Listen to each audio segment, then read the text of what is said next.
Renee, excited to have you in phase one. That's going to be a lot of fun. Mark and Susan, aloha. Let's see. Deidra, Julie, Trudy. We got a lot of great people here. So a lot of fun. This will be recorded, so you'll be able to see the replay. And so just relax, have a good time, and ask questions. We're a small enough group that you should feel very comfortable just to unmute and ask a question. You can go to the chat box and ask a question there as well. So Tony, can you hear me now? Yeah. Sweet. Awesome.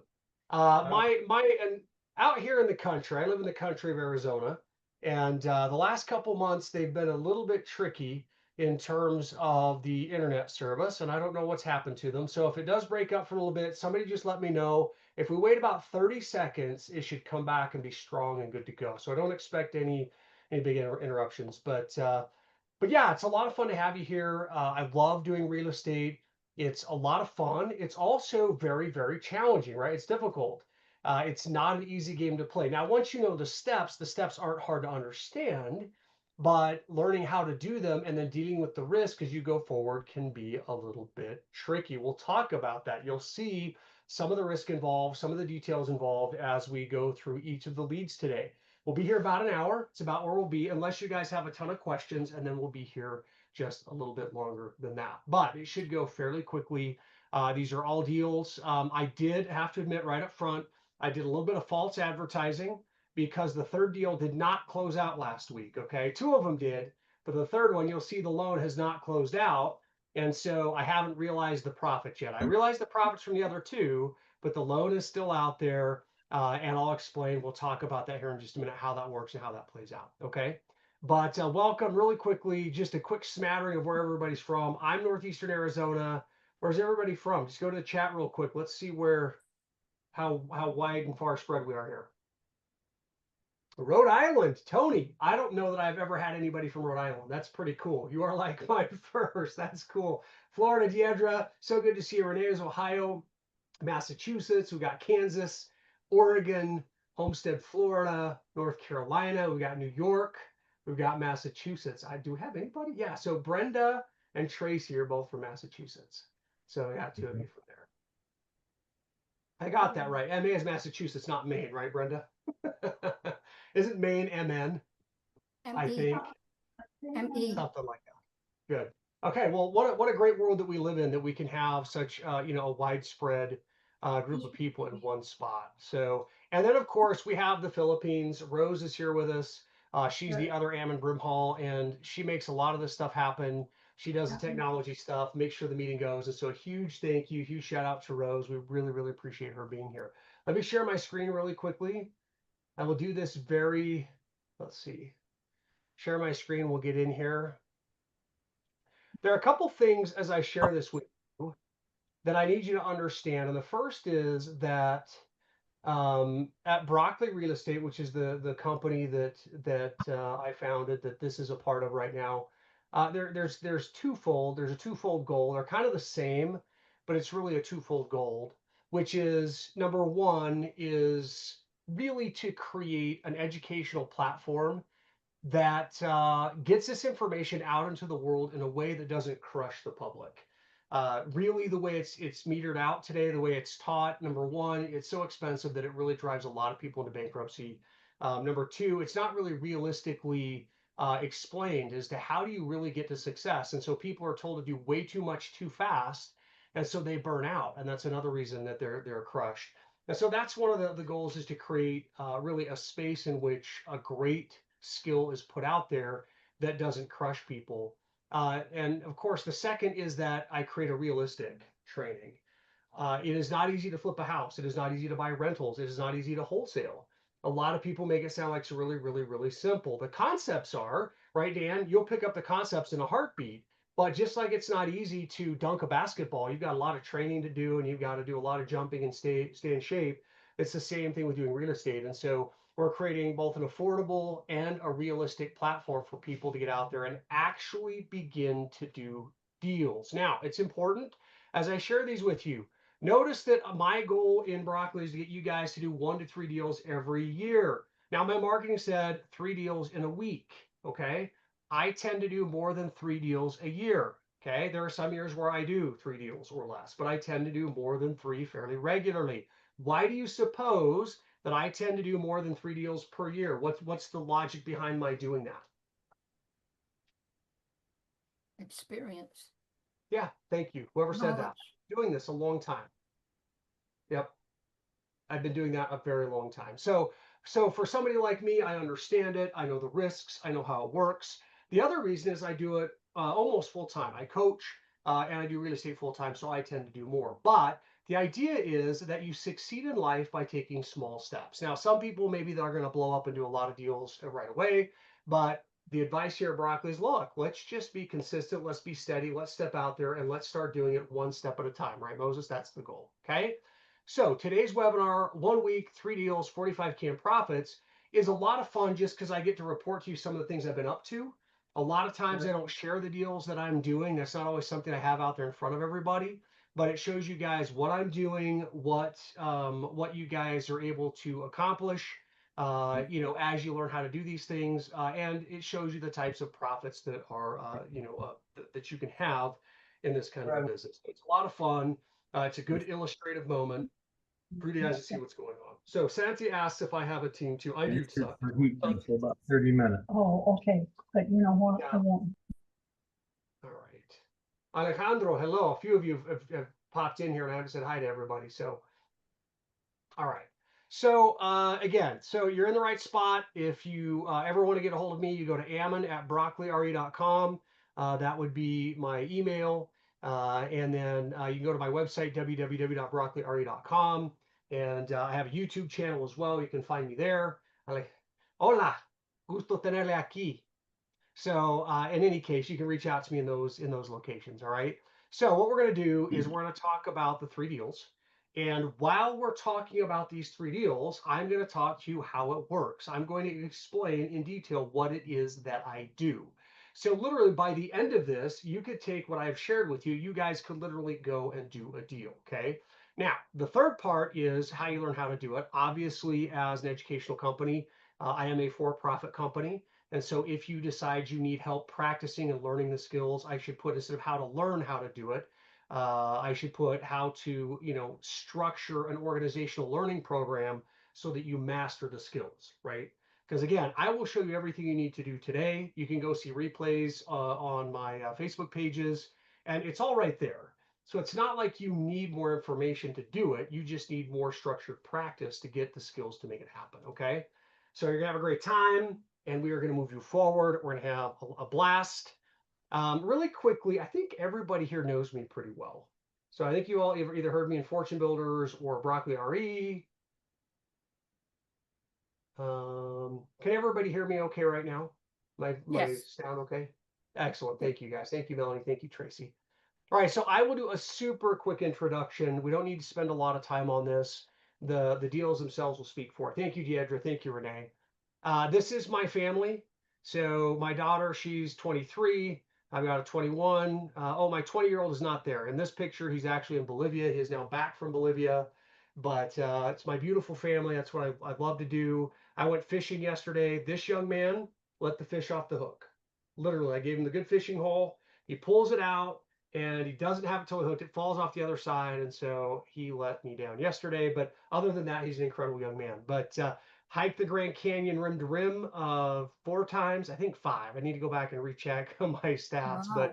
but that's the north. That's the north rim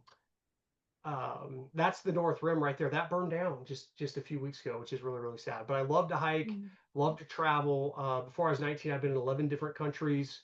Thomas Sowell is absolutely my favorite author in the world. Just a phenomenal author. And I got into real estate really in my 20s by reading Rich Dad Poor Dad. I think it's a very common story. Talked about investing, talked about business. That's what got me into it. Had a blast, loved it. And then in my early 20s, I flipped a house right here at a park. I don't have an actual picture of it. All those years ago, we didn't have all the digital pictures, and I didn't copy them and paste them and have them in my digital pictures. But we bought a property for 40,000, put in 15, and then we sold it for $130,000. So our total profits were around 60 grand. That was after a year of work, you guys.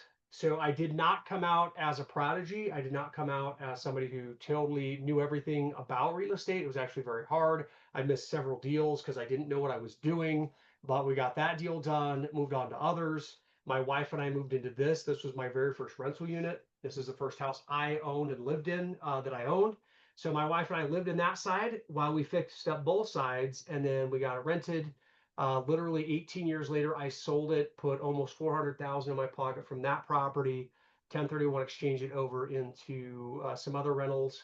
But the whole point in showing this is that, I'm 47 now. I've been doing this for over 20 years, both investing and teaching as well. So I've really had a good time doing it. It's a blast. I've literally coached thousands of people. I have created curriculum for Fortune 500 companies. I've trained speakers. I spoke at the largest real estate investment conference in Las Vegas 4 years in a row, and I just love doing what I do. That said, I went through that quickly because that just, again, establishes what we're doing, what's the purpose, what my qualifications are. But what we're here for today is for you. I'm here to show you how this works. This is the process that I use to do every one of these deals. And we're going to walk through each of these projects one by one, and I'll show you how I went through each of these steps. I'll show you how I found the project. I'll talk to you about how I did the desktop appraisal. I'll talk about the field analysis and how I entered into the contract. I'll talk about the due diligence. We'll talk about the closing. I'll walk you through this process. If you do not have this sheet and you want it, all you have to do is email me, ammon@broccoliRE.com. I will make sure you get a copy of this specific sheet, okay? Now, as you look at it, you've got to understand that for you to do this consistently, you have to not just know this sheet. It's not hard to learn this sheet. It just isn't. But the hard part is learning how to apply things here, right? The hard part is actually getting good at it. So for example, to do the deal analyzer, that's not hard to learn, right? But to do the deal analyzer, you have to do good comparables. To do the deal analyzer, you have to estimate proper repairs, okay?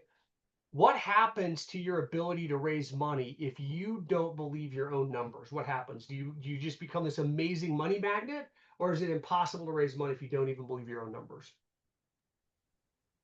Nearly impossible. Nearly impossible. It's exactly right. Okay, it just shuts you down. However, if you feel confident in your numbers, it's quite the opposite. You can step up, Jimmy, and you can raise a lot of money because you feel confident in those numbers. Okay, thank you, Santi. Thank you, Keith.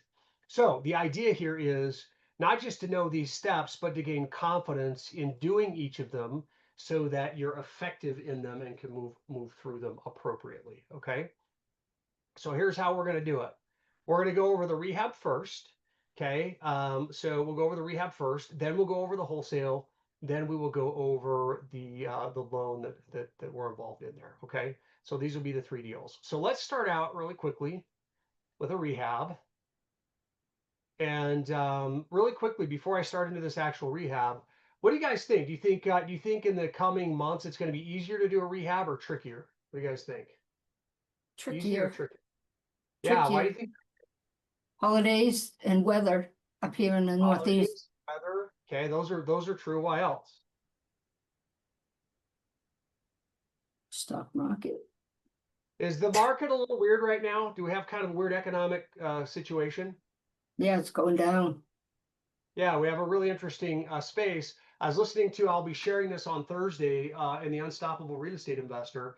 But when we do market research, I will be I'll be talking about that. There are some people who think the market's going to keep going up. Some people are predicting it's going to crash like in 2008. There's a lot of different ideas out there. There's a lot of different market forces. So some of the economics that's been happening recently, like the government getting out of creating, disqualified loans, us getting trade agreements, things like that. There's some reasons to believe that economically we're headed into some better direction for sure. But there's a lot of unknowns out there for sure. There's no doubt about it. And so it's going to be a little trickier, but it still works. In a tricky market, in an easy market, the concepts remain the same. Okay. All right. Let's see if it'll give me. There we go. Okay. That right there is the updated house. And I'll show you the old pictures here. So this is the flip that even with our new trickier market, it's still possible to do. Okay, this is what it looked like when I purchased this property.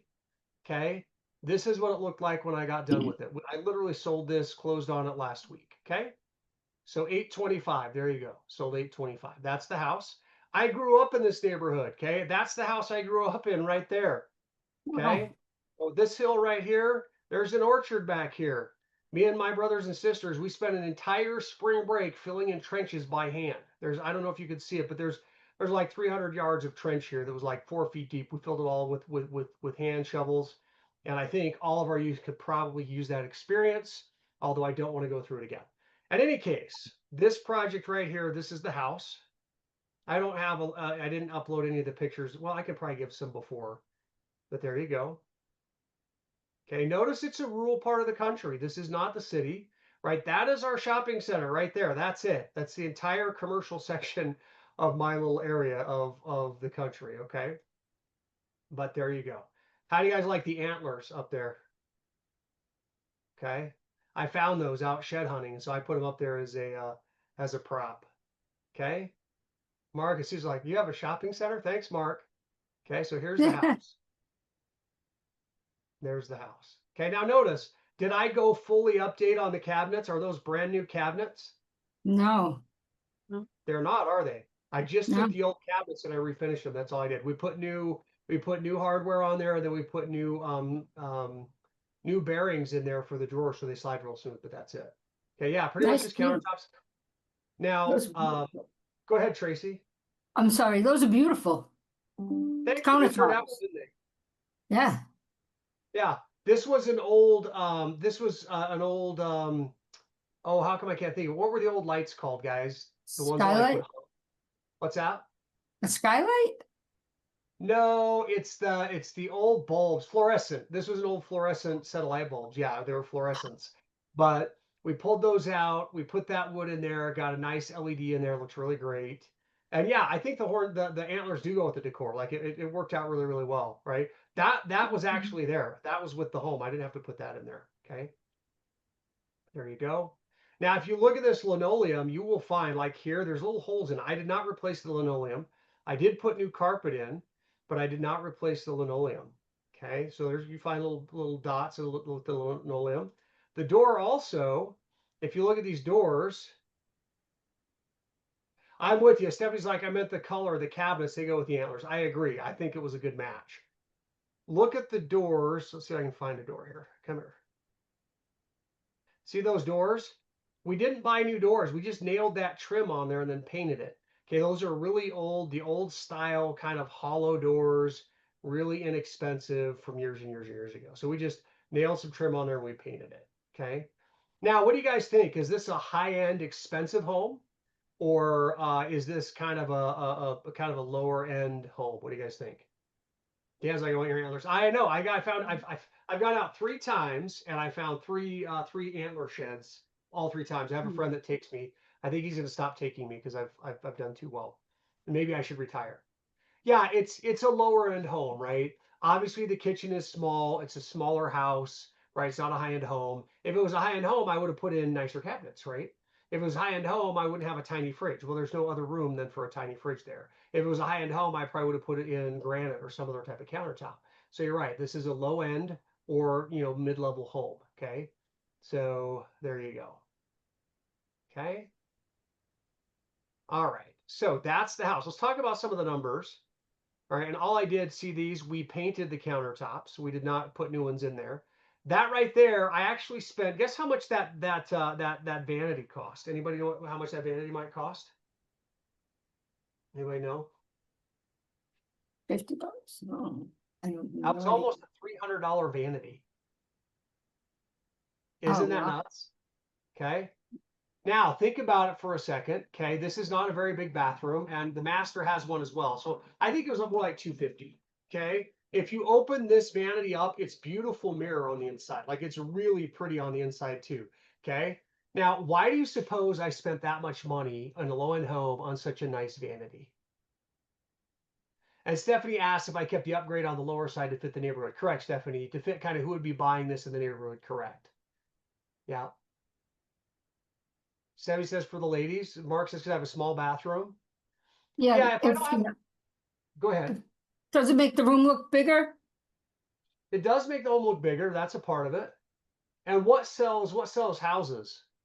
Isn't it the kitchens and the bathrooms? Yeah. Yeah, Very kitchen much back. so. Yep. Yeah, I didn't really have much I could really fancy this out with. I wasn't going to change out the vanities. I couldn't make them bigger. I wasn't going to do tile in here. I just wasn't going to do a lot. I mean, changing this out to the bronze was a good move. That was beautiful. But this right here just added a really cool level of class. If you walked in, you'd be like, wow, that's a really cool mirror. It's wide, it's bright, it's cool. And then you can open it up. So, you can do your hair. And then on the inside, it was also mirror. So it felt really, really, really fancy. So I think I got my $500 worth of pizzazz and wow and bling, right? In a nicer home, I would have spent money elsewhere, but I thought, you know what? I mean, can you imagine the cheaper vanities? It just really would have changed the feel. So anyway, that was my kind of sizzle feature for this home, and it worked. Okay, so there you go. This toilet right here, this was a pain. It was all the way over against the vanity. When they did it, they actually did not. They put the pipe too far to the left, so we had to do a little bit of a jog out. But anyway, there's that mirror again there. Tony, I didn't put a shower curtain rod in these. Sometimes I will to stage it. I'll put a curtain rod and put bright colored shower curtains. But who can guess why I didn't do that in this house? Why didn't I do that? Quick sale? Okay, no, it actually took a while to sell, which I was okay with. I knew it might be. Mark's is a blank slate. It might, yeah, that's a good idea, but it might make the bathroom look a little smaller. That's it right there. Yeah, the color's nice. Santi's like ML cheapo. Thanks, Santi. Yeah, that was my biggest thing is the bathrooms felt small. So I didn't want to put color in there because it would have made it feel really small. I felt the white and the open was more important than the color. What do you guys think? Smart idea, bad idea? It worked, right? Great, yeah. Okay. All right, well, let's go to the paper here. Let's talk about this. So let's start out with this. Let's go back to the slides. Okay. So anytime you're doing a deal, you have to find a seller. You've got to find somebody to sell you the property. And so, how did I find the seller? How did I do the analysis? Okay. How did I get the contract? And then my due diligence will walk through each of these steps as we talk about it. Okay. So really quickly, first of all, how did I find it? How did I find it? This is one where, number one, I knew the neighbor. She was kind of by herself, and Christmas Eves, we would have kind of the people who had no family, we invited them over for Christmas Eve dinner. And so I knew her, but the real thing was that the agents in the area know me. All right. Now, when you hear me talk about and train you on how to do deals and how to find things, you will always hear me talking about how important it is to make offers in ways that do not offend everybody. Okay. Have you ever met an investor or had a trainer or a coach who says just go out there and lowball everybody? You ever heard that, Moses? Go out there, make a ton of offers, drop low offers, go, make a ton of offers. You ever heard that? They won't use the term lowball, but they'll just say go make a ton of offers. Okay. So Stephanie says no. Nobody else is saying yes. So maybe I'm the only guy that ever heard that. Okay. The idea is the agents know who I am and what I do. They know when I talk to them, I say, look, I do not want to make a low offer on a house if it doesn't make sense. If you have a house that has a mold issue, or if it has, foreclosure happening in a week, or it's got, a foundation issue going on, a bad tenant, if there's a reason, then let's make an offer because I have to get a low price. So I tell the agents, no low offers unless I can do something for their client. And then I teach the agents, hey, here's why I need a low price. Has anybody ever sat an agent down and explained to them how much it costs to flip a house? Anybody done that? I'd like everybody to answer on that. Jimmy, you've probably done it. I know you've done quite a few deals. Have you ever sat an agent down and explained? Not yet. It is so powerful when you show an agent why you have to make a low offer. You're like, look, I don't make a low offer because I want to be rude, right, Julie? I don't make a low offer because I want to offer less. I just have no other choice, right? I just don't have it. So the idea is by explaining it to them, guess what happens? They start to understand me. And if they understand me, does that make them like me more or like me less? Be More. careful, Santi. Be careful how you answer that. I know that was a setup. You're going to take advantage of it. I know. Or That makes them like me more as an investor, right? That makes them like me more. So the agents in the area know who I am. They know that I flip houses. They know I treat people well. And so what happened is an agent who knows me said, hey, they know the son. I did not know this gal's son. Said, hey, Ammon is an investor. You should call him. Okay. Now, how do people know me? It's because I pick up the phone. I'm talking with agents, all kinds of things. So this was not a secret lead source. I didn't have a secret mailer. I didn't have a secret letter. I just talked to all the agents. They know what I'm doing. I talk with the neighbors. They know what I'm up to. They trust me. They like me. So when this gal passed away, the agent's mother helped this gal out a lot. They went to the same church. And so as this happened, when the son showed up, said, you ought to call Ammon. So the gentleman called me, right? So I get the lead. Okay. So the son calls me. Now, my process for sales is really horrible. And I'm sure any salesperson on the planet would say I'm horrible at it. Okay. But my sales process is to listen and understand and to then lay out all the options and tell them where I'm valuable and where I'm not. That's the part that gets all the sales guys thinking I'm strange. Like I will tell people, I am not valuable here. You don't need me here. So I sat down with the son and I talked to him for a bit. The interesting part about it was that his mother passed away before she took care of her estate. Does anybody know what happens when somebody dies before they've taken care of their estate? What happens? Does it go to the doesn't state? probate. Goes to probate. It's got to go through probate. Okay. Yeah, it's got to go through probate. So he has to go through probate. Okay, now this is an only son. Well, he's not an only son, but his sister has passed away. His father has passed away. There are no other heirs. Okay, who knows what it's like for a man in his 50s to learn he has to figure out probate and settle an estate? Is this man excited? Is this man nonplussed? Or is this man terrified and doesn't want to do it? Which is it? Terrified and doesn't want to do it. That's most men. Okay, that's most men. Okay, it's very common. In fact, the paralegals I use to help me take care of the probates, they say invariably men, inherit a house and they have no idea how to do the paperwork and they're overwhelmed by it. So I told them very clearly, I said, look, I will tell you the best paralegals in the state to get probate done for you. Okay, it's going to cost you about $1,300 to do it. If you get it done, you can get this house, you can sell it as is. You'll probably make a decent amount of money as is without having to do anything. You just have to sell it at a discount and you don't need me. Okay. His response was, if you don't help me, I'm letting the house go. I said, really? He says, absolutely. I said, okay. I said, then, well, you need to understand as an investor, okay, I need to make a serious profit. I take a lot of risk. I have to put a lot of money into this. I have to pay money to probate. People can sue me. I need to make a substantial profit. So are you sure you want to work with me? He says, absolutely. Okay. Now, of course, remember, I've already listened to the guy. I've asked him what he's trying to do, what he wants to accomplish, how big the estate is, what he hopes to do, where he's living, why he doesn't want to live in the house, that kind of stuff. I laid out his options of how to go about things and whatnot. And he just said, Ammon, I know you, I trust you. Well, he didn't know me real well. He'd only met me and talked to me a couple times. He says, look, you obviously know what you're doing. I need help to get through probate. And I said, okay, as long as you're willing to give me a large set of profit and you recognize you could save a lot of money not using me. Okay. All right. Now, why does that sales pitch work, guys? Why does it actually work, Tony? What about my sales pitch actually gets people to sign contracts? It sounds like a pretty horrible method, right? It's honest. Yeah, it's trust. That's all it is. Okay, it's trust. It's obvious I'm not using gimmicks. I'm not trying to manipulate it. They're like, wow, this guy's listened. He understands. He's outlined my options. And they're like, this would be somebody who would really be helpful to get it through me. So my method is an approach, is a trust situation. I said, great, sweet. Okay, so that's how I found the thing.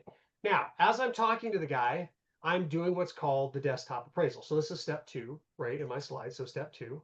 Okay, so desktop appraisal.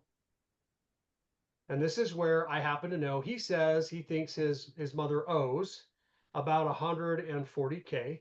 He says he wants 20K. I told him I could only buy it at 165K, right?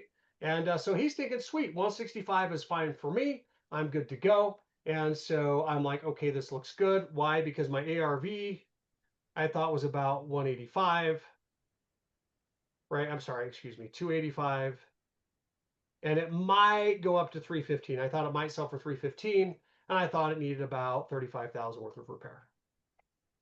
Okay, so if we run our numbers on that, that's looking like a pretty good deal. Okay, looking pretty solid. It's gonna come out really nicely. So I did that desktop appraisal. I kind of went to him and said, hey, I'd have to get it at 165. He says that's great. Okay, now the problem is we found out when we got a hold of his bank that his mom actually owed 162.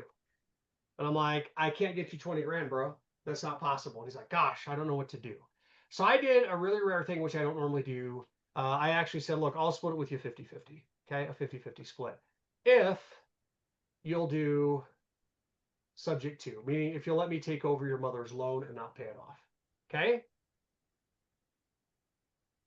I don't normally do a 50-50 split. Okay. But with this guy's situation where he's at, super great guy, super nice guy. He really needed some capital. The other thing is the repair wasn't that big a deal. I happen to have a contractor right in the area that was going to really make this a really simple rehab for me. So I wasn't so upset if I did more of like a 50-50 split. Okay. All right. So that's how I got it. We signed it, and the agreement was that I would pay for the probate, and that he would just, once he was put on as the owner of the estate, he'd transfer the property to me. I would finish the repairs, I would get it sold, and then we would split the profits. Okay. So once we did the desktop appraisal, we entered contract. Now, really quickly, we entered contract. When I enter contract with the son of an estate, and he's not the personal representative yet, is that a legal contract? What do you guys think? No. It's not a legal contract, right? However, in the minds of the people signing it, are they pretty committed to working with me? Yeah. Sure. Mhm. Yeah, I've done this several times and they've signed it, and I know it's not really legally binding. Is there any way I'm going to go to jail or get arrested for having them sign that they'll sell the property when they don't have the rights to sell it yet? Is this like a criminal offense? I don't think so. Dan's like, yes, and I'm reporting you. Oh, I was like, this is recorded. I'm telling the cops. Not really. All right. So yeah, there's nothing criminal about it at all. It would just be like if he decided to cop out, he could, because the estate is not obligated to him until he's legally made the personal representative. Now I did check with an attorney. If I paid for the probate and he double crossed me, I could come after the estate and demand my $1,300 back. So did I take a little bit of risk paying $1,300 to get probate done? Yeah. Little bit. You bet I did. Now I felt I could get it back. I didn't feel he was going to double cross me either, but he could have. I might have had to go and do some legal work to get my $1,300 back. Really quickly, how many of you feel like if you had to put up $1,300 and you knew he might double cross you, how many of you would start to hesitate emotionally, be like, I don't know if I'm going to do this. I don't know. I would. Any of you balk? Yeah, yeah. it's called risk. Go ahead. Who said something? Yeah, I said I would balk. It's like you spent time with this guy. So trust is a back and forth thing. You're honest with him. He's honest with you. You get a feel for people, right? Okay. Did I do it because I had a feel for him, or that was a part of it, but why else? So I did feel like he would keep his word, but why else would I take the risk? Because a lot of times my feelings are wrong. Feelings aren't science. Tony's like, yeah, we're not experienced, so a bit nervous. I like that. Yeah. Yeah. Here are the two reasons why I was willing to go forward with him. Okay. Number one is an attorney told me I could make a claim against the estate. Right. So that's a protection for me. And Stephanie hit the other one, and that is that, I was looking to make 50K in profit when I first started out. So risking 1,300 for the off chance he double crossed me, I thought was worth it. Okay. I didn't think he was a double cross me. I thought I'd get it back. If he did double cross me, gosh, when you do dozens of deals, when you're consistently doing deals, if you occasionally get double crossed on 1,300, but you're making 50, you still come out way, way ahead. Okay. obviously I had $13,000. It wasn't like I couldn't pay my bills if I lost it. That also made a difference. Okay. But it wasn't because I just trusted the guy. It wasn't an emotional thing. I mean, I did, but I did it because I thought I had some safety nets that would protect me. Does that make sense? Mhm. All right. So I enter into the contract. So what we do is we start in and we start doing the probate. And during probate, I did all the due diligence. So, I went ahead and I did my market research and I was like, yeah, I think this is going to sell. I did my physical due diligence and said, yeah, this is going to turn out all right. I did my legal due diligence. I had a title report done. It was a reverse mortgage. Okay. And so the lien on the house showed as 235. Okay. So it showed as a 235K lien. And so in reverse mortgages, that's as high as it can go. But was that the actual amount owed? What do you guys think? Does everybody know what a reverse mortgage is? Tell me no if you don't. I don't. So a reverse mortgage is when somebody gets older and their house is paid off, they go to the bank and say to the bank, would you start making payments to me? So the bank starts paying the owner of the home until they pass away. And when they pass away, then the bank either gets the home or they get their loan paid off. Okay. So in this case, the bank said, we'll make payments to you up until the fact that you owe 235. But she didn't yet owe 235. She still owed 162. So I knew that. I knew how to go check with, bless you, Tracy. I knew how to go check with the title company and find out what she owed. Okay. How many of you would have seen the 235K lien and just backed out of the deal? Right? Because it was sitting on there plain as day and it said $235,000 lien. How many of you would have been tempted to back out? Okay. Yeah. The other's like, I would have. Well, I just called the lender and I said, hey, what is the loan balance on this thing? I got the son involved. We said, what's the loan balance? He said, well, it's 162. Then I had a title search done and the title search verified that was the only lien and we verified that that was the amount owed. Okay. So during the due diligence, I got all that done. Now, it all turned out. So I bought the property. Well, what I did is I used the existing loan. And just so you know, when you have somebody who passes away, you literally let the bank know, and they just stop making payments. And then this was an FHA reverse mortgage, so you had 6 months with 2 possible 3-month extensions where you don't have to make any payments. So I took the existing loan. Now interest was still accruing. Well, let me ask you: was interest accruing at a hard money lender rate or a cheaper rate? Cheaper. Much cheaper rate. Yeah. So 6%, I forget what it was, a much cheaper rate. Okay. And then what I did is I used my own cash to do repairs and pay bills. Okay. What do you guys think? Is it okay to use your own cash to Yep. do a deal, or should you not use your own Sure. cash? Yep. Totally okay to use your own cash. A lot of people teach that you shouldn't, but that's more of a gimmick to get you borrow against a credit card, right? You should never use your own money. Anyway, so there we go. Let's see. Tony asks, do you have a guy that can give you a quick repair estimate on a house? Tony, there's the deal analyzer that you can get a rough estimate, and then of course you do need contractors. Okay. Okay. So definitely you use a deal analyzer, and then you work both yourself and with contractors. All right. So I bought the property, and then I had the contractor go in. He went to work. The contractor actually was a family member, which is fine. They did a good job, but it ended up costing $50,000. Plus, there were some other expenses I knew would be in there. So that's about $15,000 higher than what I thought was going to happen. I did start the property high and I slowly worked the price down. And we're in a slow market. I was okay with that. I knew we had plenty of equity. We are going to be fine. I didn't panic. I just gradually went down. The property ended up selling where I netted about 280K. Right? That's what I netted after realtor fees and everything else. And so the profits in there are almost exactly at 50K. Right? They're almost exactly at 50K. All right. Now, because of the way it's set up, I have other things in my agreement with this seller. I'm going to keep roughly 30 of that. Okay. So if you take a look at this, let me pull this up.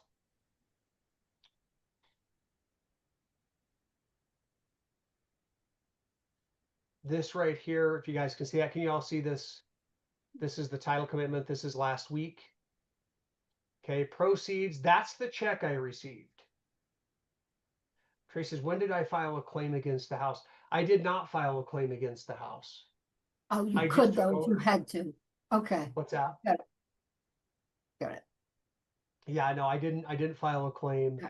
I got the deed. That's how we did subject to, and then I fixed it up and then we sold the property. Okay. So 295 was the actual sales price. Okay. But of course, if you take, this is the settlement statement. I gave $8,850 to the seller. Okay. That's what I gave to them, right? These VA loans, FHA loans, they often ask you to pay some of their expenses. So I effectively paid some of the seller's loan expenses, right? That's a debit that I gave to the seller. See how the seller got $8,850 from me? I paid title insurance premium for them. I paid county taxes for them, right? I paid, oh, this is the buyers. This is what they had to pay. Okay, there you go. That's what they had to pay. Credit report fee, flood, VA funding fee. Okay, this is all the seller stuff. I paid for homeowner's policy. I paid a title fee. I paid the real estate agent $5,900. Okay. This was the lender's, what was owed to the lender. Notice it's 170. It's because I owned it for a number of months and the price went up. Okay. And so we take a look down here. That's the check that I got that I cashed just a couple of days ago. Now, if you take a look at this, roughly $57,500 was expenses I had into the project. So if I got a check back for 107, but I had 57,500 into the project, what's my actual profit, guys? 50. Somewhere around 50. 50. Right around 50K. Yeah, we're just going to round to 50K. Okay, so when you're online and you have somebody show you a check for $107,000, okay, how many of them tell you that a big chunk of that is getting their own money back? They None. never do. They're like, look at my check. I made $107,000. Okay. The industry is full of a lot of jokers. They like to inflate themselves. Now, again, I'm splitting this. Normally, I would not have split that. I would have normally liked to take the whole thing. Again, it's a neighbor. The guy was great. We did a subject to. I felt that was the right thing to do. So again, I'm going to keep about 30. He'll get about 20, and that's the actual project. Okay. Any questions on this one? This was the flip. Just finished it. Any questions on this guy?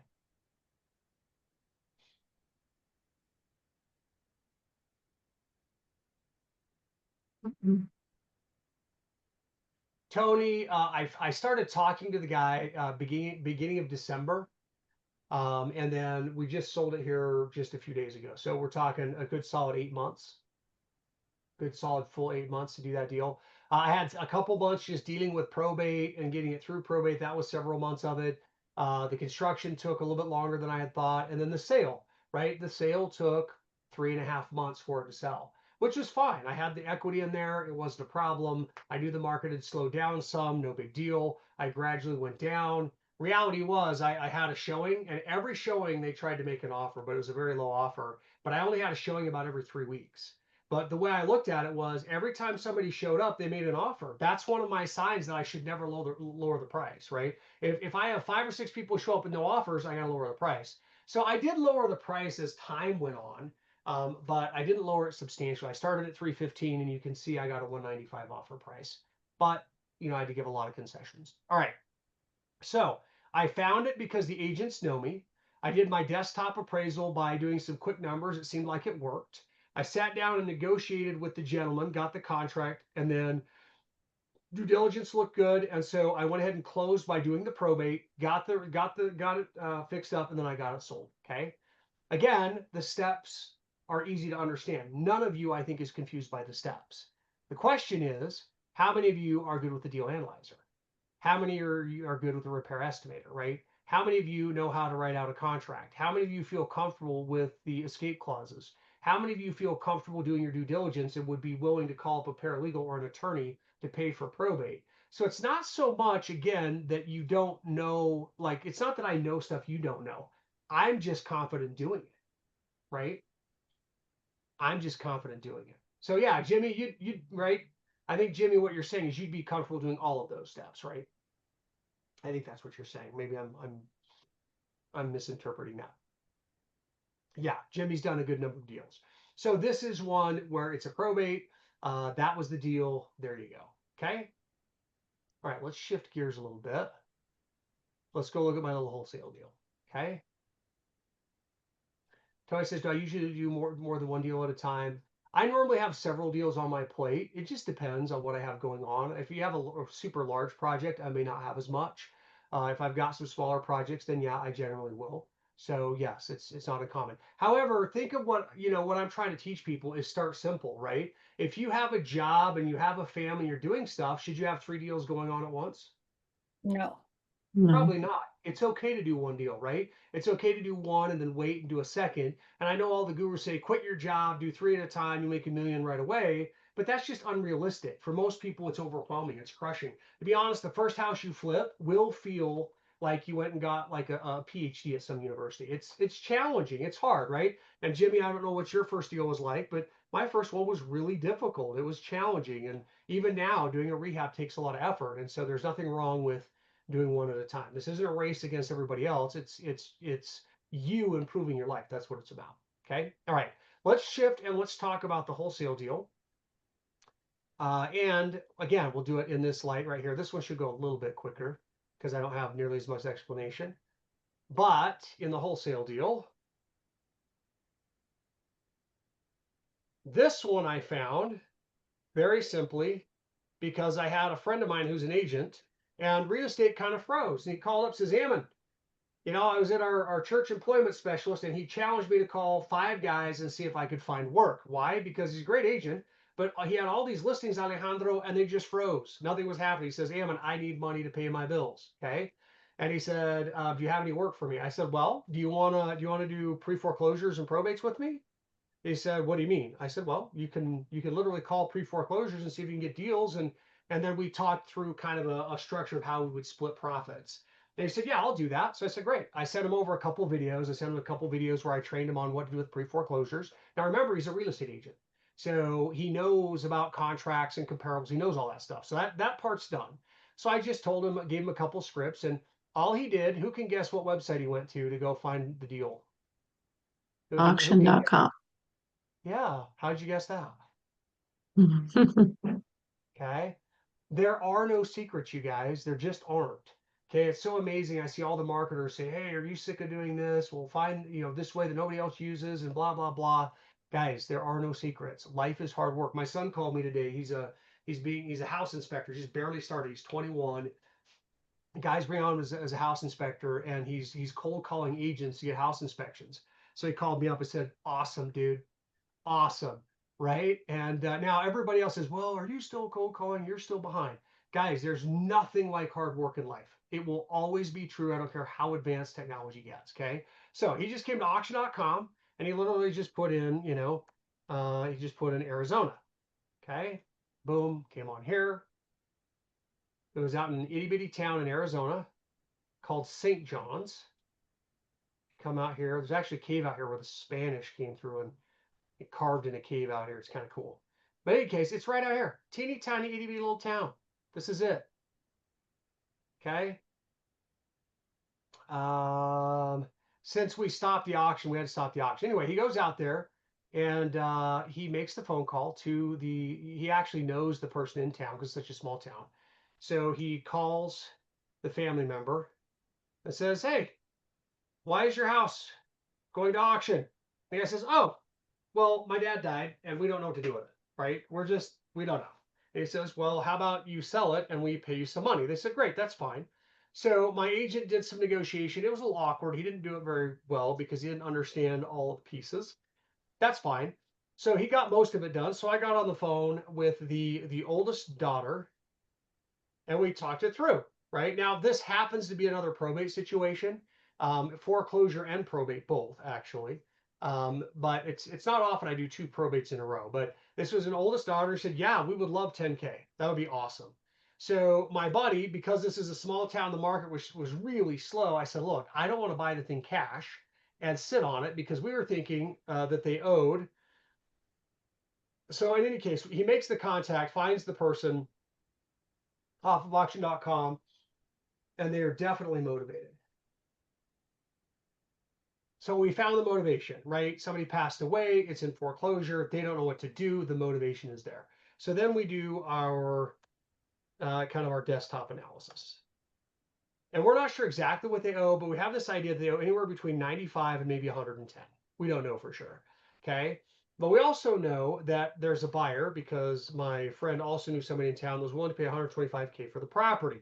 Now, the one flaw in this deal was that my friend is really good friends with everybody in that town. So I said, well, can we shop it to other people? He says, well, I don't want to. I want these people to get it. I said, all right, fine. Your town, you got it. We'll go with that. I think we might have been able to get a little bit more, but he was fine with that. So in our desktop analysis, we effectively said, okay, we got to figure out what's owed on the property. So we found out it's 1015. So we just wrote a contract that we would effectively pay for the probate, get everything done, and we would give the seller 1015 plus 10K, and then we would make the spread between the 125K and the 111.5. Now, the thing about my friend, he's a very giving guy. He also committed and said that we would pay all of the buyer's closing costs. Okay. So that kind of started cutting into our profits a little bit. But I was like, all right, okay, if that's the way you want to do it, let's go with it. He had done most of that and found it. But it looked like we were going to make our profits from wholesaling. We're going to do an assignment. It looked like we were going to make anywhere from probably 10 to 15,000. We didn't know exactly where it was going to lay, but it looked like it would be decent. We didn't have to raise the money. We didn't have to buy the house. We just needed to facilitate the paperwork. Okay. So it looked pretty good. So what did we do? We entered a contract just like we did before. And I put in there some stipulations that if the amount owed was above, I forget what I put, it was above 112, we were out, right? In other words, if there wasn't going to be a profit for us, then we weren't going to do all the work to make it happen. And so I said, if for some reason there's some expense that pops up during probate that we don't know about, then we're out. That was a part of the contract. The gal signed, she was super happy with it. So we went ahead with the purchase, or went ahead with the probate situation. And the probate ended up being very simple. We didn't have to do probate. There's this thing called an affidavit of succession. Okay. Has anybody ever heard of that thing? Affidavit of succession? No. Okay. Essentially, if the estate is small enough and everybody gets along, you can skip probate and have everybody sign a letter that they just give up the property. Okay. It shortens probate by, a lot, and it makes it much more simple. And so the affidavit of succession ended up turning out. Now, guys, have I ever done an affidavit of succession? What's your guess? Yes. Yes. I've never done one before in my life, ever. Oh, So how did I do it? If I've never done one before, how did I do it? Call someone you Call know. somebody. Thank you. Yeah, I called the same paralegals that helped me with other processes and said, hey, can you guys help me with this? They said, sure, not a problem. I said, sweet. And of course they charged me $1,300 to help me, but I did it. And that's another lesson you have to learn as an investor. You run across lots of problems you don't have the solution to. You just have to put them together. Now, as we did this analysis, we weren't sure what was owed. We weren't sure the probate would work well because the auction was coming up in just a couple of weeks, right? Most of the time banks will postpone an auction, but they don't always. And so it was kind of dicey. I had to work through it, and we had to call the probate company and get a hold of the lender and gather some information. And it looked for a minute like we weren't going to be able to do the affidavit of succession, and we are going to have to do the multiple month probate. And we were wondering if that was going to be worth it with all the extra time and energy for the wholesaling fee. And in the end, it all piece by piece fell together. Again, most investors get stressed out by that. They're like, well, how can I start if I don't know the end from the beginning? Let me ask you a question, okay? In a sports team, when you start a game, a football game, a basketball game, a volleyball game, a hockey game, it doesn't matter. Any game, do you know the end from the beginning, yes or no? No. No. no. Okay, it's the same with the deal. You have to start it, and then you're playing the game, you're in the game. Now you have a rough idea of how it's going to turn out, or you would never start the game. But you still have to deal with variables. And a lot of investors, you step back because of that. You're like, well, I don't know what to do. Well, I didn't know what to do in the affidavit of succession. I had to figure it out. So I went in there with the people I called, we got it done. Okay. So the probate finally happened. Our biggest trial, we got the probate done, we got the succession done. The buyers had their lender set up. We did an assignment. Okay. We actually even started out to try to do a subject to. I was going to do a subject to for the buyers, and they were going to pay me an extra few $1,000s. But it ended up being an FHA loan, which none of the title companies will touch an assignment with an FHA loan. So I was like, fine, let's go ahead and we'll go back to a traditional assignment. The title company was our biggest problem. We had a great title company that was supposed to know how to do creative deals. They did know, they've done a lot of them. But for whatever reason, the title agents this time, they were just not responsive. They made all kinds of mistakes. They didn't communicate well. They were just horrible. And so because of the title company, it took us an extra, 10 days to close. And of course, that costs us money because the loan's eating up interest and things like that. But that was the hardest part of this was babysitting the title company. I almost left the title company several times and just started up with a new title company, but we kept getting so close. I was like, it doesn't make any sense to change. Let's just bear with them, and we got all the way through. Now, if I could go back, I would have changed, but we just decided to keep going forward. So they were really a pain in the backside. But in the end, it worked out. In the end, we got our assignment fee. We closed out. Now let me bring this up here. Let me show you how they did it. Okay. This right here, that's the title company. If you're ever in Arizona, be careful of that escrow company and that escrow agent. Okay. Now they did it two ways. They actually set it up. They used our contract to set up the sale of the property as 117. The reason they did that, okay, the sales price of the home was 125. Well, they didn't want the seller to know what our entire fee would be. They didn't know what they didn't want them to know what our paycheck would be. So if you come down here on this seller here, right, they were getting 117. Notice down here, that is a proceeds. That's proceeds to my company. Okay, they are paying my proceeds. All right. Then they broke it out so that on the borrower side, the borrower paid me an $8,000 assignment fee. So you can tell I made $9,464.61. That was my total take on that. Okay. So there you go. But they broke it up. They literally did this with the seller, and then they had the borrower or the buyer pay me an $8,000 fee. Now, I've never seen a title company do it that way, but that's the way they set it up, and it works out just fine with me. And so I will split that with the agent that found the deal. So we're each going to make roughly $5,000, right? It's like 4,000 something, 4,800 whatever is what it turns out to be, something along those lines. Okay, 4,700 whatever. So roughly $5,000. But there you go. That's an assignment. And again, that one closed on the 27th. Okay. All right. Any questions on this guy, Alejandro? Isn't that a little sketchy? What? The 117,000 and then putting 8,000 someplace else? Isn't that just a little questionable, maybe? It doesn't, that's weird to me. It's just not clean, cut clean. I don't know. Well, I mean, the title company here was trying to, protect us. I mean, I'm a very transparent dude, and Yeah, so they knew full well what I was making.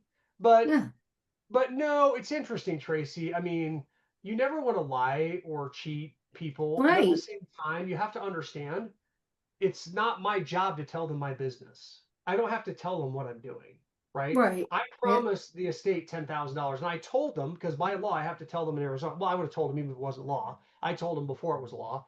I tell them I'm wholesaling this, right? That's what I'm doing. I'm wholesaling this. I intend to make a profit. I will make a spread between what you get and what I sell it for, right? right. Now, what I'm Yeah, going to do is pay off the debt and make sure you guys get 10 grand. You want 10 grand? And I gave her a choice. I said, I can just give you a price and you get whatever's left over, right? I can give you a choice. You get 110, right? And I can give you 110 and see what you get left. It might be 5 grand, it might be 10 grand, or I can guarantee you 10. She says, I want to guarantee 10. I said, fine. I gave that to her. Now, Sanji says misleading, not lying. Well, I mean, I don't know. Do I have to tell her what I sell the property for? Is there a moral obligation of me telling her?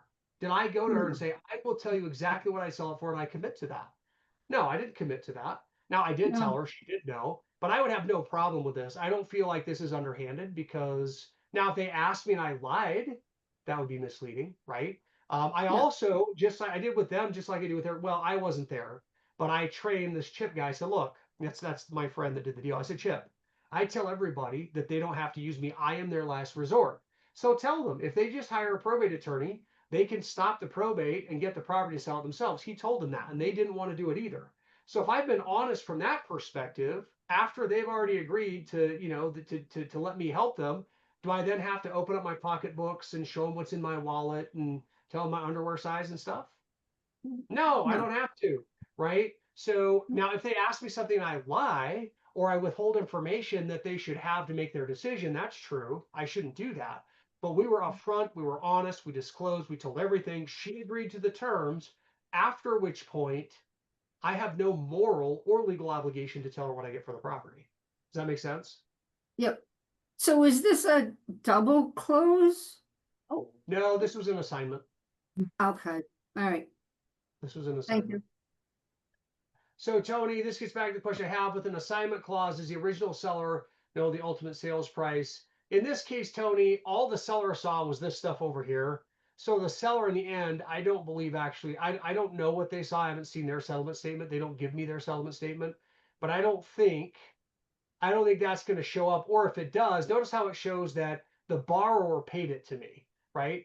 So what it does is it shows the seller that it sold for 117, but it shows that the borrower gave me another 8,000. So, I mean, if the seller puts it together, the 8,000 plus the whatever, they would know the totals, right? If they put those two together.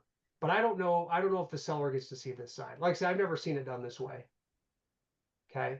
But like I said, the seller knew exactly what we sold it for. They knew we were getting 125. Right,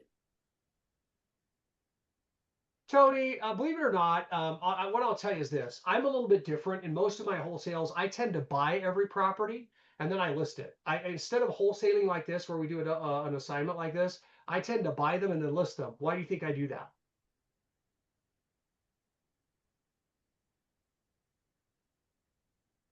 For profit? I make a lot more money. Yeah. If I put it on the MLS, I get a lot more competition. Right. Sorry, Tony. I think Tony was going to say something. No, I was gonna say, so you don't have to go through what we just talked about, revealing the ultimate price that you were gonna get for the property. Because it's Okay. yours, and at that point, and you can sell it for whatever you want it. Yeah, that's a Right? great reason for doing it right there. It's a great one. Yeah, it creates anonymity. I don't have to mislead anybody or hide anything, right? Excuse That's me. true. This cold is brutal. Anyway, yeah, that would be a good reason to do it, what Tony's bringing up. The reason I normally do it though, because I'm perfectly okay with this. I don't feel immoral. I don't feel dishonest doing this, which took me a while. I used to feel like I had to tell everybody everything, and I realized that's just not what I have to. But no, I just do it because I make more money the other way. So actually, Tony, this is a common way that it's done. I just haven't. Most of the assignments I've done in the past, they just put it all together in one lump sum and they show the price with everything here. I know it's been broken out like this before. I know they've done it before. This is very common. I just haven't had it done before because I normally buy them and resell them, or the ones I've used, I've just been upfront with this is my assignment fee. Okay. Mark says, so the paralegal I used was Arizona Legal Smart. I'm not telling. No, just because it says it right here on my title company, title report, doesn't mean that's who I used, Mark. Yes, that's who I use. They're great, by the way. If you guys want to use them, they're incredible. Okay. And in Arizona, I don't know if they have, I don't know if they have, I don't know if they have offices elsewhere. Okay. All right. So that's roughly $5 grand. Okay. That we closed out last week. The last will come here and we'll wrap this up here in a few minutes. It's the loan. Okay. The loan. Now, this one is interesting in that I would really, really tell you guys, you can certainly learn how to do this stuff, but of the three, this is by far the riskiest of the three. Okay. Now this guy called me up for a loan. He said, "Hey, Am, and now I've done deals with this guy." He says, "I need $236,000. That's what I need." Okay. And he said, "I just need it for 2 weeks, and I'm only going to give a promissory note." What do you guys think about that? Risky. Very risky, right? I said, "Look, I know the guy. Like I've done several deals with him actually, so I consider him a friend." But I said to him, I said, "Look, Artie is his name." I said, "Artie, dude," I said, "I'm willing to give you a loan, but I need collateral." So he says, "All right, I got this property." And he tells me about this property. And I said, "All right, well, what's it worth?" He says, "Well, it's worth 500K and I owe 250. Okay, what do you guys think? Is that a good deal for me to loan 236 when he has 250,000 equity? Should I do a second position for 236? Yeah, think so. Oh, wait a No. minute. No, Because if I lent him 236, that would be almost the full 500 on the property. Right. There's no equity in it. I said, Artie, that Mhm. doesn't work, my man. You're at full value. You need to give me two properties. So he gave me a second property where he said it's similar, right? Second property. So the value is 500K and he owes about 270. So I said, that's fine. If you will collateralize two properties and you pay all the title insurance and you pay for the title search, I'll lend you 236 for 2 weeks. Now, of course, he's paying me a flat 5%. Okay.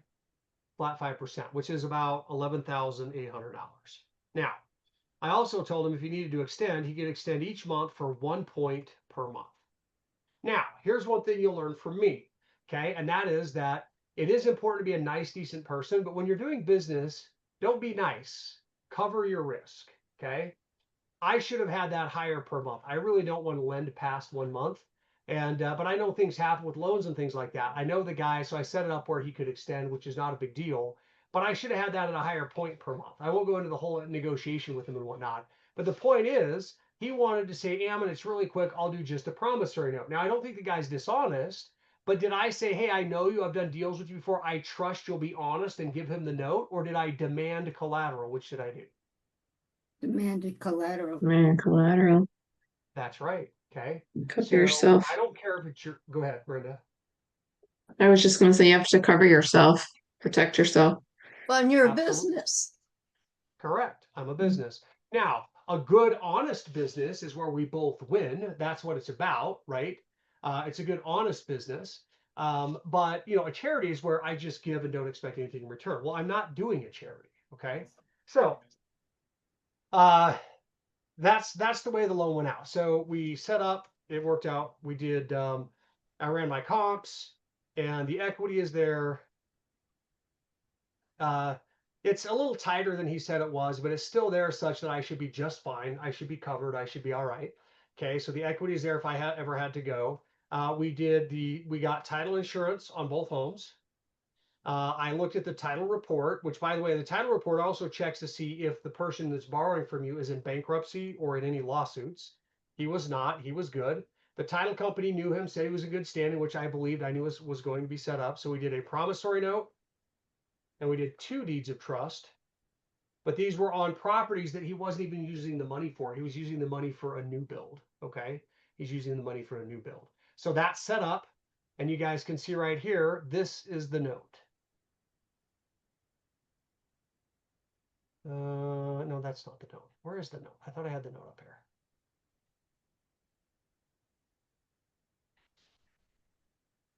Oh, here it is. Sorry. There we go. For value received, that's it right there. Dollars payable on September 8th, together with a loan fee of $11,800.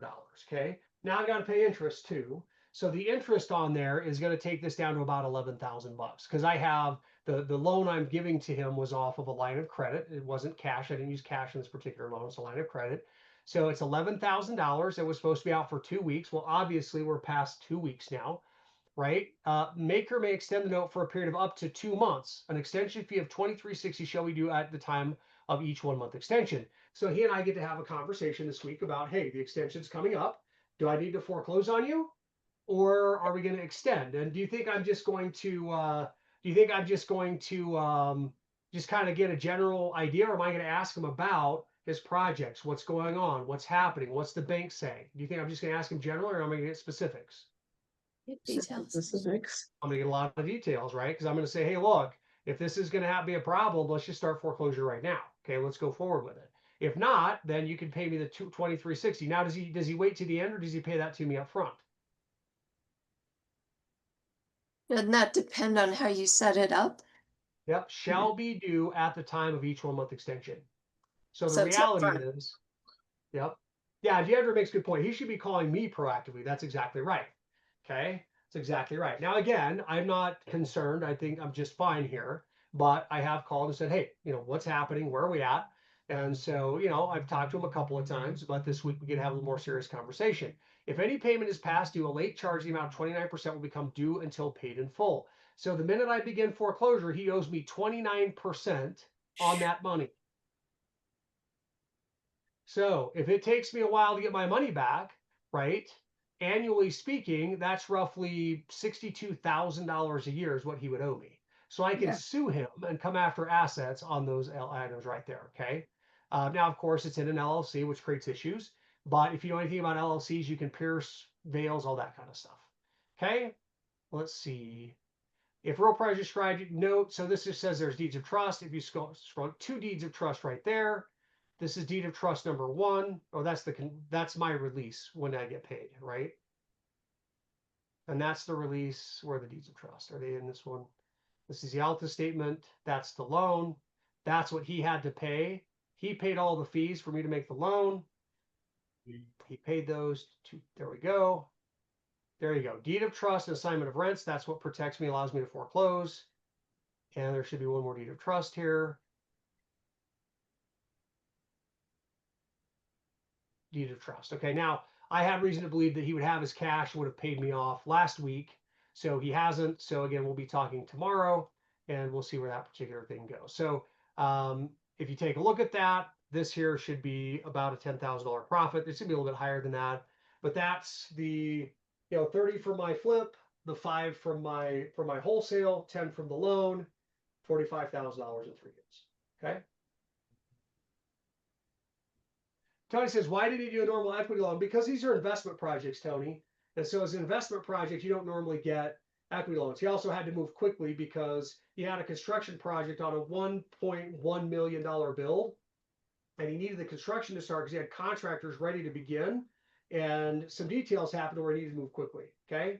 Stephanie, take care. You have a great night. All right, guys, really quickly, here's how we'll wrap up tonight. Those are legitimate deals. Those are legitimate profits.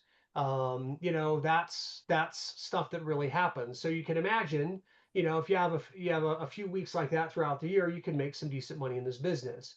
Now you also have to know, okay, that you can lose money here too, right? The 236,000. Maybe he ran off to Mexico with it, right? There's real risk in these things, and so the idea is you get into this, make sure you take it slow, make sure you take it consistent. All right. Now, when it comes to learning this stuff, really simply, you can all watch a webinar I did 2 or 3 weeks ago where I talk about really how you learn to do deals. Okay. You learn real estate basics, you learn investor basics, and then essentially you learn sales skills. That's really the best way to do this thing. Okay. So real estate basics are these topics. You learn comps, you learn to estimate repairs, you learn how a loan works, how the deal analyzer operates. You learn how to fill out a purchase and sale agreement. You learn escrow and title. These are just things that you learn. Now, you can't just learn them. You have to practice them. Okay. In other words, just like playing any sport, you have to actually go out and run reps on them. It's the same thing with real estate basics. You don't just watch some videos on comparables. You literally have to run comps every day for several months or you'll never get good at it. Okay. Every deal I just taught you about, I promise you, if I couldn't have run comps, I could not have done the deal. You have to get good at it, Dan. You have to get good at it, Moses. You have to get good at it, Tony. There's no other option. Okay. Once you have that, if you really want to become an investor, these are just imperative topics. You need to know how a courthouse works, how liens work. You need to know how promissory notes, deeds of trust work, pre-foreclosures, probates, tax liens, auctions. These are investor specific skills. Once you have those down, then you get into the hardest thing of all. You have to learn how to sell. Real estate is a people game. Real estate is a sales game. You're raising money. You are getting sellers who are ready to sell to you. You're getting buyers to buy. You're getting title companies to deal with you. It is a people game. And so this is the hardest of all the phases right here.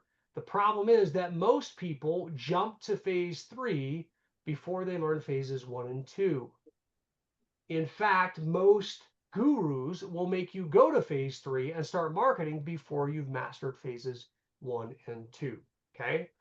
So the fact of the matter is, if you want to get good at this game, you've got to learn in this order.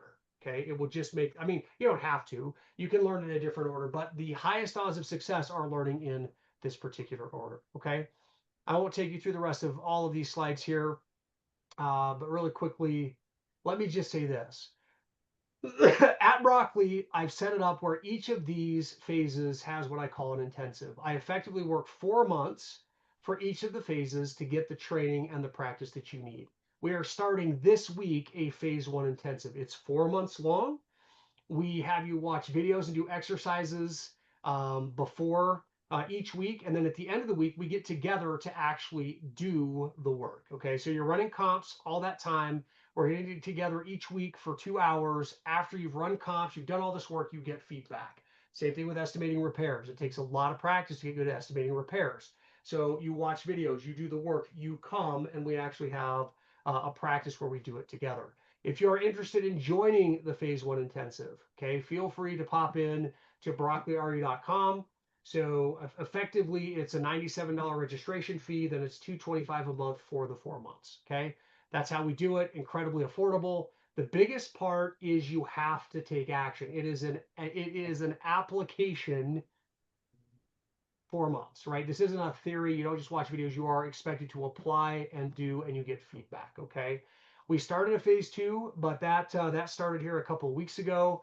If you wanted to get in, you could squeeze into a phase 2, but after the next couple of days, it would just be too late. You need to wait for the next one. Okay. Santi, thank you. Appreciate that. Mark and Susan, thank you. So you're welcome to join me on that particular space. Get in there again. Broccoli, go to broccoliRE.com. And you can register. If you register, we will be meeting this Thursday or Friday to schedule what hours we'll meet each week. Meaning this Thursday or Friday, all the class will get together, and then we will set the 2-hour schedule that we'll meet every week after you've done all your training and all your exercises, where we will actually have class together. It's just like a college course. Okay. All right. So that effectively makes the whole course about $1,000 over the course of the 4 months. Okay. More attention, more time, more focus than you've ever seen from any trainer before. All right. Any questions about the deals? Any questions about any of the phase training at all? Oh, Tony So- had one. Let me go find Tony's. He typed one here in a second. So, Uh, you're meeting this Thursday or Friday to discuss when the days and times of the week you're going to do phase 1. But you don't have the Thursday or Friday times that you'll send an Tracy, I email. think you responded to my email. So I responded to everybody in Okay. the class that's currently there. And you guys Okay. were all kind of let me know time. So when I go back in tomorrow and read everybody's response, we'll set the time. And if anybody else joins us, then we'll include them in that meeting as well. But yeah, you guys as a group, you got an email, so you're all kind of helping me choose the time that we'll all meet for that quick orientation. Okay, thanks. Absolutely, good question. Santi, no, nothing I've shown you here today has to do with the Palisades or California. Nothing I've shown you here. Tony asks, do auction.com listings usually show up on Zillow? They most often do, Tony, but I still go to auction.com directly because not everything does. Yeah, I like to go to auction.com directly, but a lot of them do show up on Zillow, for sure.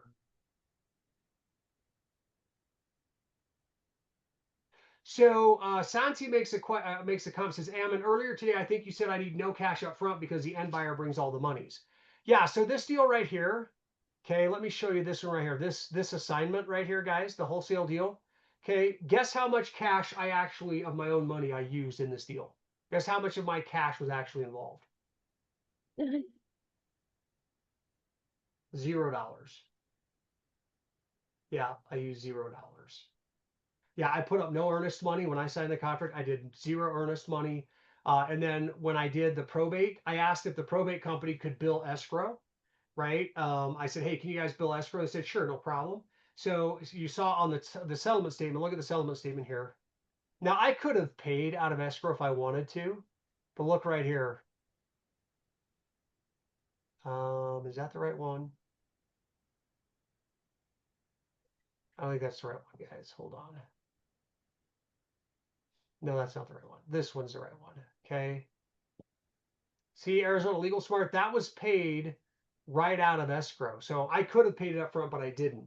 And so the reality is this was literally a no money down deal, none of my own cash. Now, my partner did happen to go to the courthouse, and kind of he got in the way of the process a little bit. He did just fine, but he spent like $30 recording things, but that was it. He spent $30. Brenda asks and says, Ammon, what if something is taken down from auction.com? I've been waiting to go to the auction on a house, but I got an email saying it's no longer happening. What could that mean? So Brenda, that means a guy like me showed up, most likely, right? So the house that was going to go to auction, that's one thing I didn't tell you guys is I did postpone the auction on that wholesale deal.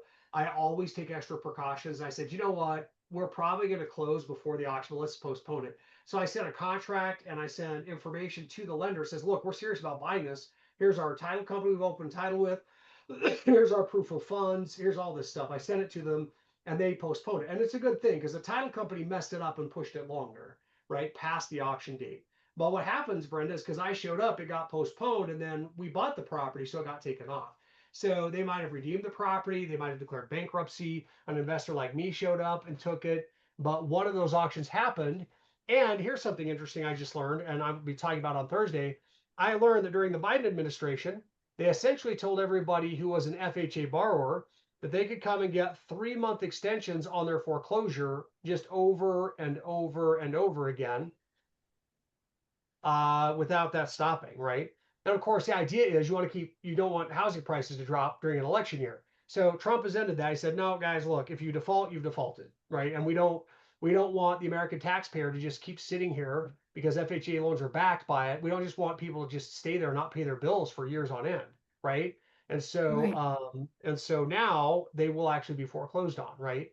But in any case, you saw for a couple years that they just kept getting postponed, not because the problem got solved, but because the government said, "Yeah, sure, go ahead and live there three more months for free without paying anything." 3 months later, "Yeah, sure, no big deal, go for it."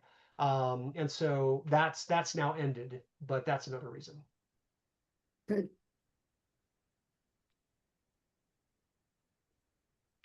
Yeah, Tony, great question. So, Tony, one of the secrets here is the questions you're asking me right now are kind of both phase one and phase two questions. Um, so who did I talk to? I talked to an escrow and title company. So you need to learn a lot about title and escrow. So I talked to them and said, hey, can we get the promissory note and the deed of trust tied up? Well, I knew about them. I just had the escrow title and title company help me with them. I knew about liens and I knew about borrowing money because I've been educated in these things. So I knew that. So I took my knowledge with this. I went and talked to the escrow and title companies that know how to do title searches and set up those documents. And between my knowledge and their expertise, we got it done, right? But if you didn't know anything, a title and escrow company could have helped you get it all set up. And did I pay for that? No, not when I did my loan. Sorry, guys, excuse me. I've got to give me 1 second to itch this silly nose of mine. Hold on.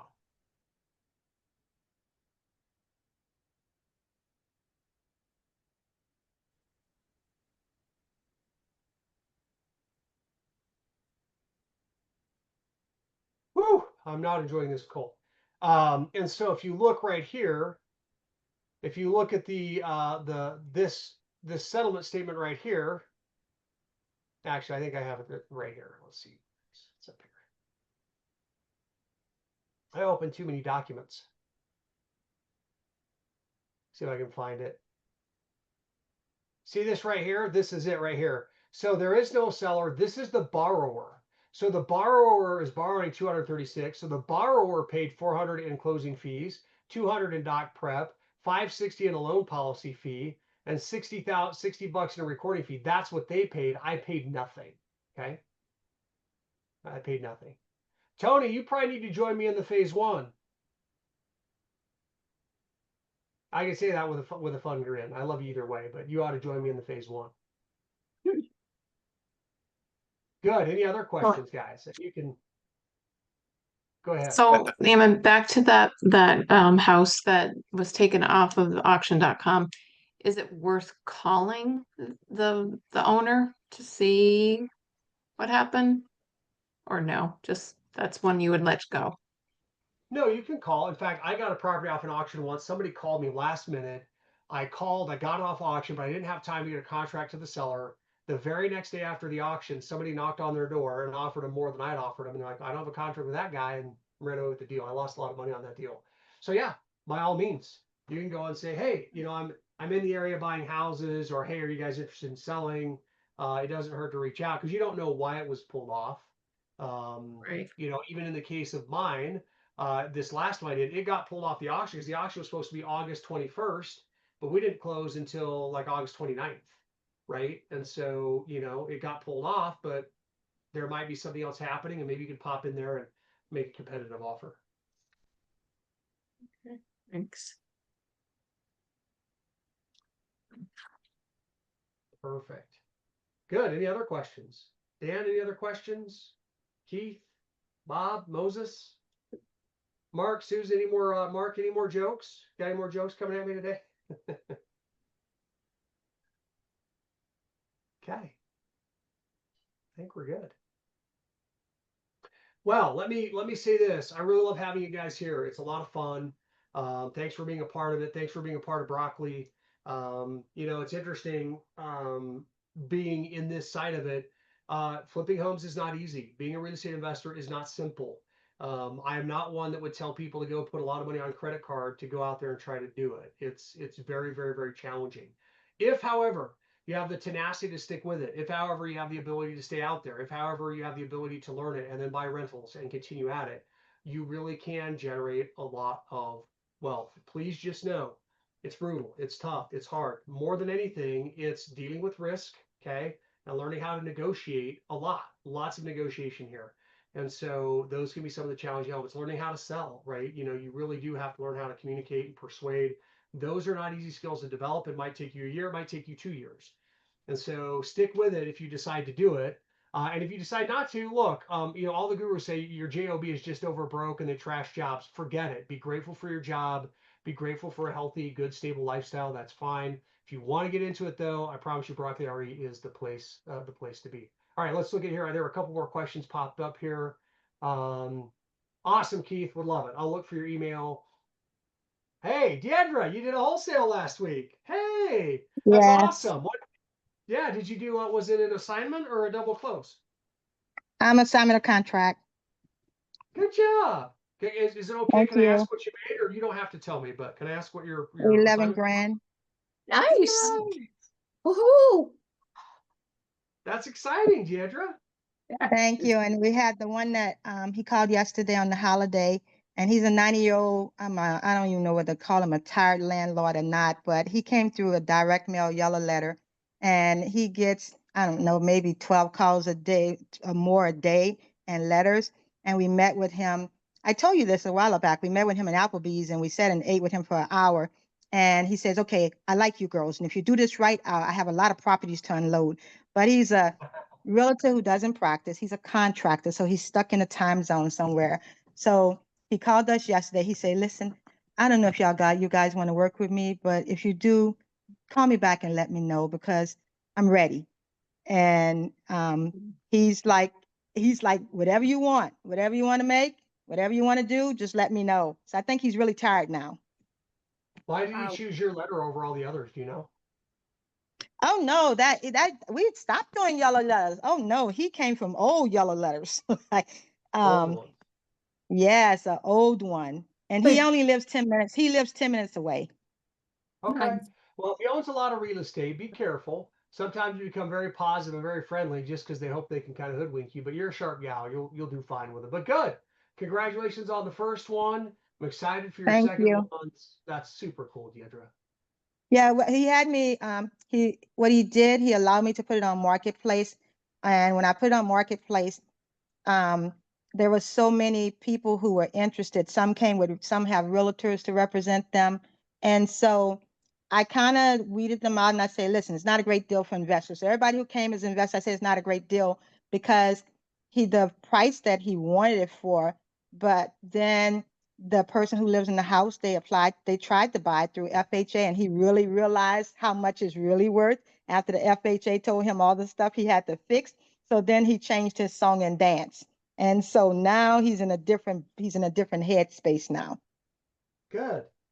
Good. Way to be patient. A lot of deals come just because you patiently work with people and build rapport. I love it. I love it. Yeah, so in 2 weeks on the 13th, what we're going to do, we just set it up to where we're going to meet at the house and tell everybody who's interested to meet there and let them do their walkthrough and tell them to put in they have 1 week to put in their best offer.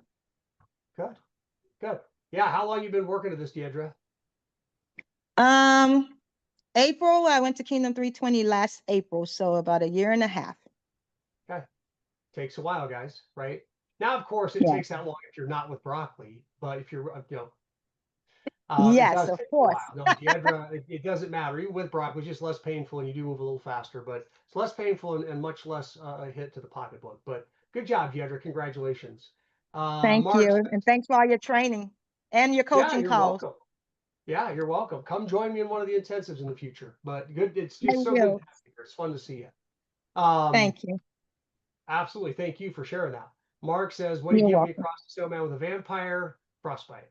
Thank you, Mark. Appreciate that. What are you seeing in the market right now and coming up? Melanie, it's interesting. I try to listen a lot to a lot of things. I am going to be sharing Thursday. Well, in my Facebook groups, I'll be sharing the video I watched just over an hour. There's the same guy did another video with somebody who thinks the market's going to keep going up. The gal he was talking to thinks it's going to be a worse crash than 2008. The video I'm going to share, it's really worth it. You should all listen to it. If I can find the other one, well worth the listens. Look, I think the problem with most people is they'll tell you what they think and they'll tell you they're sure that's what's going to happen. And the reality is none of us knows what's going to happen. We don't have any idea what's going to happen at all. We just don't. However, there are some good things that are happening, right? There's some good economic things that are going on. There are also some interesting things, like, for example, AI. You're starting to hear these ideas that AI is a bubble, right? Remember, we're an interview around in 2000 when the tech bubble burst. Yes. Yeah, Yeah. the idea was they kept creating these companies and tell you they were making a ton of money when none of them were, like very few of them were. So it bust. Well, I saw some stat that says, AI is the same. Of every, there's only like for every 100 companies, only 5 of them are actually generating any revenue at all. 95% of all the other AI companies aren't generating any profitability. And so they feel like there's going to be a big AI correction. Although some the gal mentioned she thinks that retirees are going to start retiring, so they're going to give us all this inventory that people are going to buy all these retired homes and that's going to fill our inventory needs, things like that. She makes some good points. Do I think we're going to see a crash like 2008? I just have a hard time seeing it. I just have a hard time seeing that really it's going to be that bad. I know affordability is an issue. People can't afford things. I know that's a problem. I can see prices going down. It's hard for me to see it as drastic as what she sees. Reality is, do I think I can flip a house in the next 6 months? I do. Even in Arizona where it slowed down. The right house, the right repairs, I think I can flip it in 6 months. As long as I set it up where I'm not going to lose cash, then I can still do it. Do I think it's going to go through the floor in 6 months? No. And so I can do a 6 to 12 month analysis and then I can make my decisions. Do I play it a little more cautiously now? I do play it more cautiously. The house I wholesaled that I showed to you guys, if we hadn't slowed down, if this had been last year, I would have bought the house myself for 112 and then I would have put it on the MLS. It probably would have sold for 150, 160. That's what I would have done if we were a year ago. But now we're in this weird market where people are trying to figure out what's going on. You have all kinds of conflicting opinions. Interest rates are supposed to come down. How will that affect the market? We don't know. And so I am more cautious. I am careful. I do believe it can really go either way. How many of you, if you compared our affordability today to Canada's, who is more affordable, us or Canada? I have no idea. No idea. Us by a lot. We are way more affordable. So I've heard people say, they're like, Eamon, the US, it has to have a correction. People can't afford homes. You have to have a correction. I said, look at Canada. Their affordability is almost 2 times as bad up in Canada. So when you say there has to be a correction, that's just not true. Economics doesn't always force, there's a lot of factors. And so it could continue to stay expensive and get more expensive. It could also turn around and it could drop. We're seeing some drops in some areas. But again, when people tell me it can't go up, I'm like, guys, it can go up, right? Economics doesn't care what you think. So I right now am still looking at projects 6, 7, 8 months out. I still think there's money to be made. I am more cautious. I am more careful. I would not do. But I've gotten very good at choosing the right properties, the right locations at the right prices. But I would be more cautious. I would be more careful. A lot of people are kind of getting anxious. But here's the other thing too, right? Anytime a market starts to go the other direction, people panic. What does that say about opportunities? Are there more or fewer when that happens? More. There are more opportunities. So, I knew guys, clear back in 2008, I didn't have my courage on me back then, right? I was still newer, I was young. was doing, I'd done quite a number of deals, but wasn't quite ready. I almost went out and bought up a bazillion homes in like 2009, 2010, right? Because I remember sitting down talking with my dad, said, Dad, you cannot build a house for the price they're selling right now. Like these are 30% of what it costs to build. I think we should buy up a lot of them. And I just didn't have the courage to pull the trigger. But it was good thinking on my part, right? But anyway, so yeah, we could have a crash. The idea is stay on top of your local markets, watch national news. Certainly a lot of things happening. A lot of people hate Trump, but what he's doing is actually so far good for the economy. He could still falter on the tariffs. They could crush us. But so far it's been good. So far it's been healthy. The way he's getting energy moving, he's now starting to focus on affordable housing. He's worked on trade deals. He's putting the cartels in their spot. There's a lot of things that are good for our economy and healthy for them. So that's all positive. But just like it takes years for some of the things for the previous president to play through, takes a couple for what Trump's doing to play through as well. So we'll see. But Melanie, that's a really wishy-washy answer. All I'm saying is there's money to be made the next 6 months. Pay close attention and remember what I said. You can lose your shorts in this business. It happens all the time. And so it's not a place for the weak-hearted or the weak-minded who don't do their research properly. Okay. Okay. All right. Awesome. Any other questions? And thank you, Melanie. It was a beautiful question. It's something everybody's curious about. Watch Melanie, watch my Facebook post because I'll be posting that presentation I listened to and hopefully the other if I can find it. So, and Thursday we'll be talking about this very topic on Thursday. So All right. you're welcome. Sounds good. Thanks. All right. Absolutely. You're welcome, Mark and Susan. All right, guys. I think we're good with questions. All right. You're welcome, Brenda. Bob, you're welcome. Jandra, I'll probably be doing my next phase 2 here in a couple of months. It'll probably be 2 or 3 months before I do that. I'll have a couple phase 1s finish out and then we'll do a phase 2. So I'd love to have you there. Yes, chicken noodle soup. I'll go get some right now. So, All right. all right, guys, God bless you all. Have a phenomenal evening and we'll Yes. see you next time. Thank you. Okay, thanks. Thank you. Good night. Good night.